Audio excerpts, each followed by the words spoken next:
lot of people comment on Sapp's eclectic, I would say, clothing choices right there.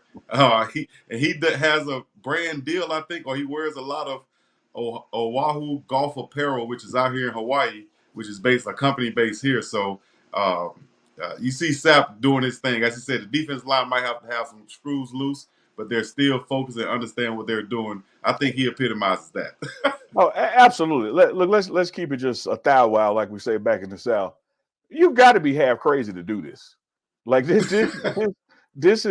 is taking the grate off of a fan, turning the fan on, and sticking your face in it.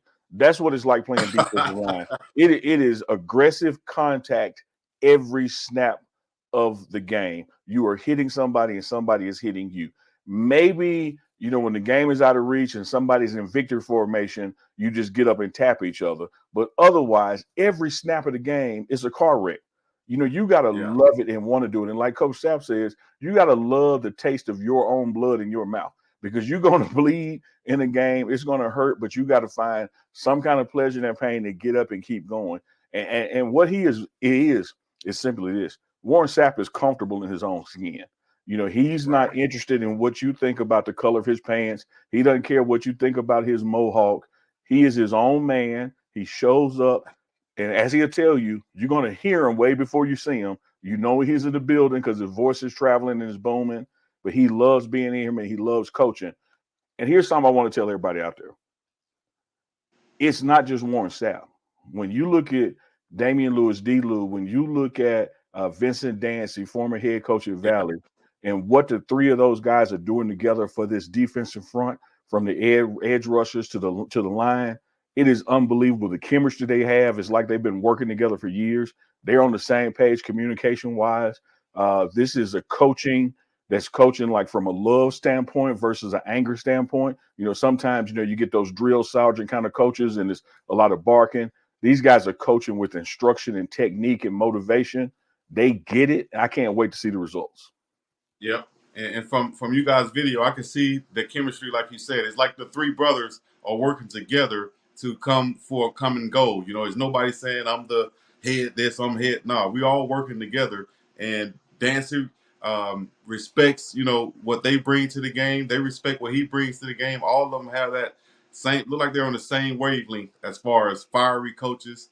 Shout out to Coach Nick Williams. He's in Syracuse, but he was on that wavelength too. But Mm-hmm. I think with Sapp and D. Lewis coming in, we didn't do that. We didn't lose anything. We only upped the level with those two guys coming in. I'm loving it on that defensive side of the football. And yeah, he's comfortable in his own skin. That's what I love too. And that's that's one thing you might see in common with great players, or you can look at the two Hall of Famers on the staff. They're comfortable in their own skin. You saw Oh, Coach yeah. Prime out there with the knee-high socks on, and like Adam said on our podcast yesterday, if he wore that, people would just think he was senile. But Coach Prime wears it and it's swag, Oh, so yeah. there's a He makes difference. it look cool. My Yeah, daughter was here last year and she worked with me at Jackson State as well. And, she's doing film. She's like, it's amazing how cool Coach Prime can make tucking your jogging pants in your socks look.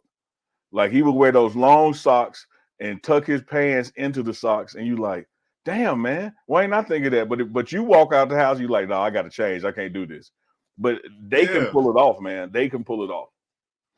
yeah. And I've seen little kids out here in Hawaii with their pants tucked into their socks, like Coach Prime. Seriously. So it definitely travels. Let's get to we was talking about the freshmen coming in. They did their introduction the other day, and you have that insight that only a few have. And you know, who are you impressed with as far as the freshmen and the newcomers? Doing their introductions.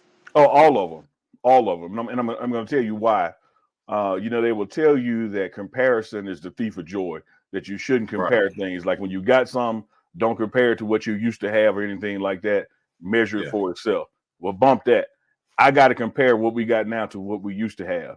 And 18 months ago, when we were doing play introductions, you got guys looking down at the floor, doing the neck scratch. Well, I think, or maybe this, or hopefully that.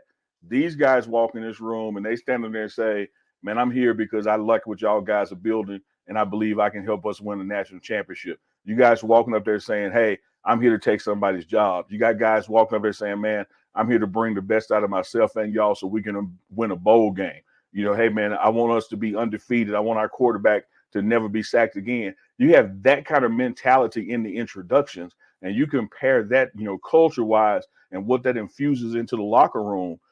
I'll start being able to sit down with you and tell you individual names that's been showing out in this workout or that workout, as we get to August, fall camp. But right now, as a group, I just love the mindset of them and the verbalization, because they think it and they're saying it. They're already talking about, I'm here to win. I'm here to help this program win.